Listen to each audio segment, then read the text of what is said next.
Telangana special చిక్కుడు కుడుములని మనం వీటిని ఆవిరి కుడుములని కూడా అంటారు కదా చాలామంది.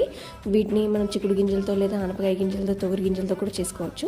నేను ఇక్కడ దొడ్డు చిక్కుడు గింజలు అయితే తీసేసుకొని కొంచెం సాల్ట్ వేసేసి అయితే బాయిల్ చేస్తున్నాను. ఇటువైపు అయితే మనం పచ్చికారం కోసం అయితే పచ్చిమిరపకాయలు కొన్ని వెల్లుల్లి అండ్ సాల్ట్ వేసుకొని అయితే గ్రైండ్ చేసేస్తున్నాను అనమాట. అయితే పచ్చికారం కూడా ఇటు రెడీ అయిపోయింది. ఇంకొక వైపు మన చిక్కుడు గింజలు కూడా బాయిల్ అయిపోతున్నాయి. వీటికి మనం ఎక్కువ టైం ఏం తీసుకోము, ఒక 10 to 15 minutes అలా తీసుకుంటుంది అంతే. కొంచెం హై ఫ్లేమ్ మీద కుక్ చేయాలన్నమాట.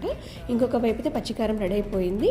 మనం కుడుముల కోసం అయితే బియ్యం పిండిని 2 glasses తీసేసుకున్నాను, మాకు సరిపోతుంది అనేసి. అందులో సరిపడినంత పచ్చికారం అండ్ కొంచెం సాల్ట్ వేసేసి అయితే పక్కన పెట్టేసుకున్నాను. మిగిలిన పచ్చికారంలో కొంచెం జీలకర్ర వేసేసుకుంటే కుడుములకి సూపర్ టేస్ట్ అని నంచుకోవడానికి అయితే పచ్చికారం రెడీ అయిపోతుంది అనమాట.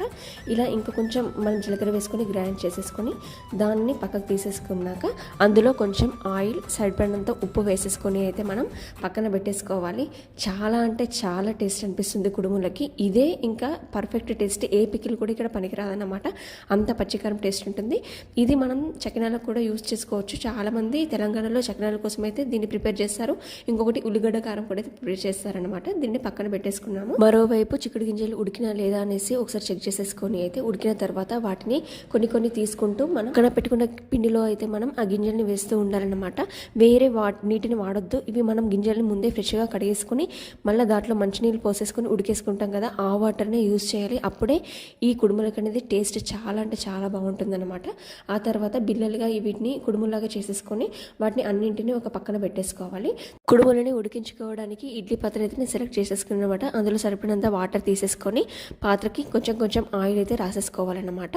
అందులో అన్ని కుడుములని పెట్టేసుకోవాలి. ఎందుకంటే ఆయిల్ రాయడం అనేది మనకి కుడుములు అనేది కింద అంటుకోకుండా ఉంటాయన్నమాట. సో అన్నింటినీ ఒక్కొక్కటిగా పెట్టేసుకున్నాక 15 to 20 minutes మీడియం ఫ్లేమ్ మీద మనము ఆవిరి కుడుములను అయితే ఉడికించుకోవాలి.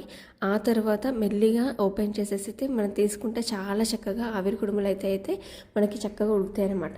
వాటిని మెల్లిగా ఒక్కొక్కటి తీసేసుకొని అయితే పచ్చికారంతో నంజుకొని తింటే అయితే సూపర్ టేస్ట్ ఉంటుంది.